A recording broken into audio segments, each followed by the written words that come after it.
السلام علیکم ورحمۃ اللہ وبرکاتہ۔ سوال ہے، عرفہ کے دن کا روزہ رکھنا کیا سعودی قمری تاریخ 9 ذوالحج کو رکھا جائے یا ہر ملک میں اپنے اپنے مطلع کے مطابق؟ الحمد للہ وحدہ والصلاة والسلام علی من لا نبی بعدہ وبعد۔ بڑا اہم سوال ہے، بار بار پوچھا جاتا ہے۔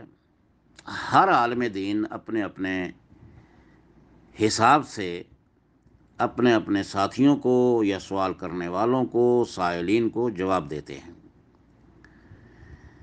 نیٹ کی دنیا جب آباد ہوئی ہے، گلوبلائزیشن کا وقت ہے، دنیا سکڑ گئی ہے، تو آج اس سوال کی اہمیت بڑھ گئی ہے۔ پہلے تو اس کی فضیلت سن لیں۔ نبی کریم صلی اللہ علیہ وسلم کا ارشاد گرامی ہے کہ سیام یوم عرفہ احتسب علی اللہ ان یکفر السنۃ التی قبلہ والتی بعدہ۔ عرفہ کے دن کے بارے میں اللہ پر یہ امید کرتا ہوں کہ اللہ رب العالمین اس ایک روزے کے بدلے میں 2 سال کے گناہ معاف فرما دیتا ہے۔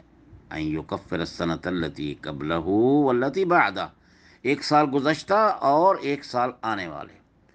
چلیے، گزشتہ سال کی بات تو سمجھ آتی ہے کہ اس میں تو آدمی نے کوئی غلطیاں کی ہیں، کچھ گناہ ہوئے ہیں، ان کی معافی تو بات سمجھ آ رہی، لیکن جو سال ابھی آیا ہی نہیں ہے، جس کو میں نے ابھی دیکھا نہیں ہے، اس کے بارے میں مجھے کوئی پتہ نہیں ہے، نہ کسی اور کو پتہ ہے۔ میں نے نیکی کرنی ہے، میں نے برائی کرنی ہے، تو جو گناہ کرنے ہیں اس کو کرنے سے پہلے اللہ رب العالمین اس کی برکت سے معاف فرما دے گا۔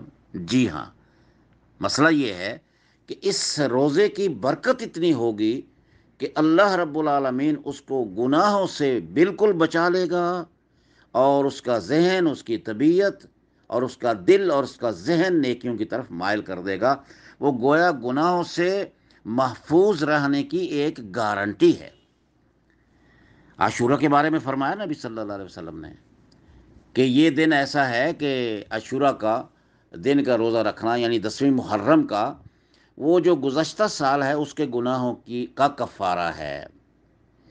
لیکن اس کے بارے میں نبی صلی اللہ علیہ وسلم کا یہ فرمان ہے کہ جس وقت آپ تشریف لائے مدینہ منورہ میں، کو دیکھا کہ یہودی بھی روزہ رکھتے ہیں، کیونکہ یہ جو 10ویں محرم کا روزہ تھا نا، یہ پہلے گویا فرض تھا، اور اس کے بعد یہ جب روزے آ گئے رمضان مبارک کے تو یہ نفل ہو گیا۔ تو آپ نے فرمایا کہ اب جو چاہتا ہے رکھنا تو وہ رکھے۔ جب مدینہ منورہ میں روزہ رکھا گیا تو صحابہ نے عرض کیا، یا رسول اللہ، ہم بھی روزہ رکھتے ہیں 10ویں محرم کا، اور یہودی بھی رکھتے ہیں۔ یہود سے جب پوچھا گیا تو انہوں نے کہا کہ ہم تو چونکہ موسیٰ علیہ الصلوۃ والسلام کے ماننے والے ہیں، اللہ رب العالمین نے سیدنا موسیٰ علیہ الصلوۃ والسلام کو فرعون سے نجات دلائی تھی، تو ہم شکرانے کے طور پر روزہ رکھتے ہیں۔ تو نبی علیہ الصلوۃ والسلام نے فرمایا، ہم تو زیادہ حقدار ہیں، موسیٰ علیہ الصلوۃ والسلام اللہ کے نبی ہیں، میں بھی نبی ہوں، وہ تو میرے بھائی ہیں، تو ہم اس کو روزہ جو ہمارا جو ہے اس کی یاد میں روزہ رکھنا۔ لیکن یہ روزہ یہود بھی رکھیں اور یہ 10ویں کا مسلمان بھی رکھیں، تو گویا نبی علیہ الصلوۃ والسلام نے ہمیشہ مسلمانوں کو ممتاز کیا ہے، خاص طور پر عبادت کے بارے میں، کہ دوسرے قوموں کی عبادات سے مسلمانوں کی عبادت ممتاز ہو جائے، الگ تھلگ ہو جائے۔ تو نبی صلی اللہ علیہ وسلم نے فرمایا، اگر ایسی بات ہے نا کہ تاکہ ان کی مشابت نہ ہو جائے، لئن بقیت، اگر میں اگلے سال تک زندہ رہا، ترجمہ یہ ہے حدیث کا، الفاظ کا جو نبی کریم صلی اللہ علیہ وسلم کی زبان فیض ترجمہ سے نکلے، فرمایا اگر میں اگلے سال تک زندہ رکھا تو پھر میں 9 کا روزہ رکھوں گا، ساتھ اس کے، کس کے؟ 10ویں محرم کے، 9 محرم کا بھی رکھوں گا، تاکہ مسلمانوں کے روزے یہود کے روزوں سے ممتاز ہو جائیں۔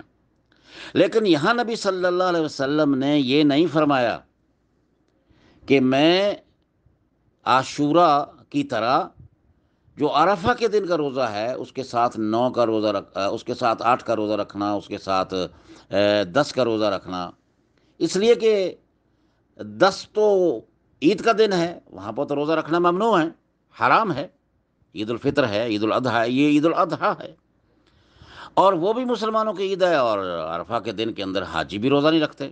سوال یہ ہے کہ یہ آپ نے جو میں دلیل دینا چاہ رہا ہوں، جو میں سمجھانا چاہ رہا ہوں، وہ یہ ہے کہ میری نظر میں یہ اجتہادی مسئلہ ہے، علماء میں بڑی بحث چھڑ گئی ہے، وہ کہتے ہیں کہ نہیں نہیں نہیں، چونکہ یہ نیا مسئلہ پیدا ہوا ہے، پہلے کی طرح ہی ہر ملک میں اپنے مسئلہ کے حساب سے 9 ذوالحج کو ہی عرفہ کا دن کا روزہ رکھا جائے گا، جس کی فضیلت نبی صلی اللہ علیہ وسلم نے بیان فرمائی ہے، 2 سال کے گناہوں کا کفارہ بنتا ہے۔ لیکن بات یہ ہے کہ جب نیٹ نہیں تھا، یہ دنیا گلوبلائزیشن کے اس دور میں سے پہلے کی بات، اس وقت کسی کو پتہ نہیں تھا، معلوم نہیں ہوتا تھا، پتہ ہی نہیں چلتا تھا کہ سعودی عرب کا مسئلہ ہو گیا ہے، وہاں پہ 9 تاریخ ہے، یہاں کی 9 تاریخ نہیں ہے۔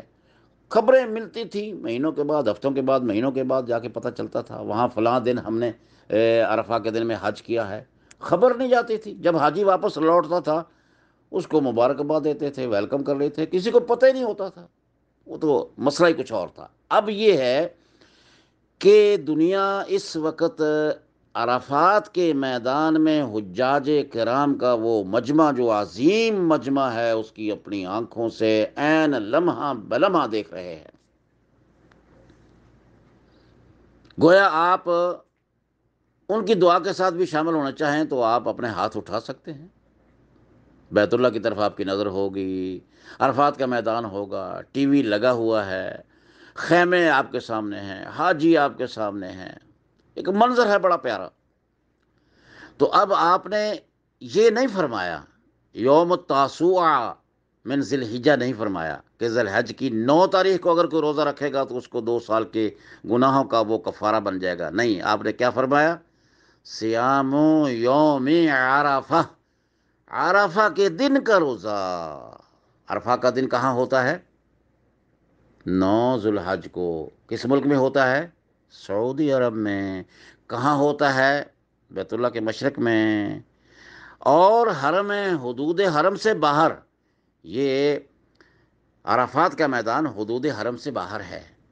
تو آپ کا یہ فرمانا سیام یوم عرفہ، یہ اس بات کی دلیل ہے کہ روزہ اسی دن کا ہے جس دن حاجی حج کر رہے ہیں، حج کے دن کا روزہ ہے۔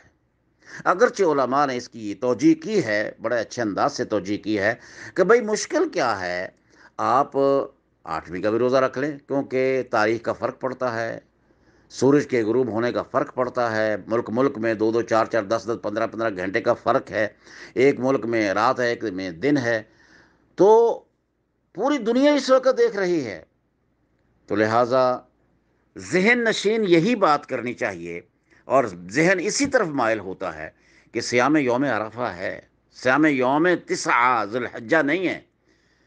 لہٰذا روزہ وہی ہے جو اس روزے سے مطابقت کرے اس دن سے جس دن لوگ عرفہ کے دن میں حج کر رہے ہیں، اور وہ ہے 9 ذوالحج کا۔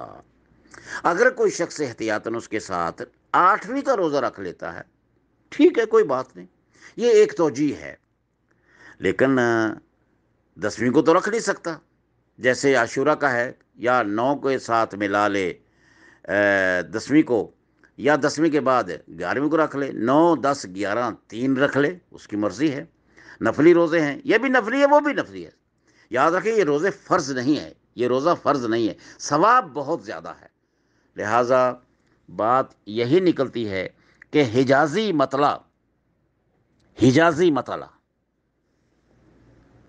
چاند کا جو ہے چڑھنا، آج ہمارے ہاں، کل کو پہلا دن ہوگا، پہلی ذی الحج ہے، اور جمعرات کو شروع ہوگا، اس حساب سے جمعہ کے دن حج ہوگا، اور اس جمعے کا روزہ رکھنا، جبکہ اکیلے جمعے کا روزہ رکھنا بھی جائز نہیں ہے، لیکن اب چونکہ اس کے ساتھ دوسری ایک خوبی آ گئی، دوسرا دن شامل ہو گیا ہے، لہٰذا اس جمعے کا روزہ جس جمعے کے دن حج ہو رہا ہے، اس کا ثواب نبی صلی اللہ علیہ وسلم نے ارشاد فرمایا، کیونکہ آپ نے فرمایا علیکم بسنتی و سنت الخلفاء الراشدین المہدیین۔ آپ نے جب حج کیا ہے اس دن آپ نے روزہ رکھا ہے، کس دن کا؟ عرفہ کے دن کا۔ کن کے لیے فرمایا روزہ رکھنا ہے؟ آپ نے تو نہیں رکھا، آپ تو حاجی تھے، آپ نے تو پانی پی لیا، ام فضل نے دودھ دیا تو دودھ پی لیا آپ نے، تو لہٰذا کیا ہے، غیر حاجی کے لیے اگر روزہ رکھنا ہے تو اسی دن رکھنا ہے جس دن حاجی عرفہ کے میدان میں حج کر رہے ہیں۔ اگر کوئی شخص اس سے احتیاط کرتا ہے، اپنے وطن میں حجازی مطلع سے ہٹ کر اپنے مطلع کا خیال رکھتا ہے، تو اس چاند کے لحاظ سے آپ 8ویں اور 9ویں ذوالحج کا روزہ رکھ لیتے ہیں تو ذہ نصیب۔ واللہ عالم بالصواب، والسلام علیکم ورحمۃ اللہ وبرکاتہ۔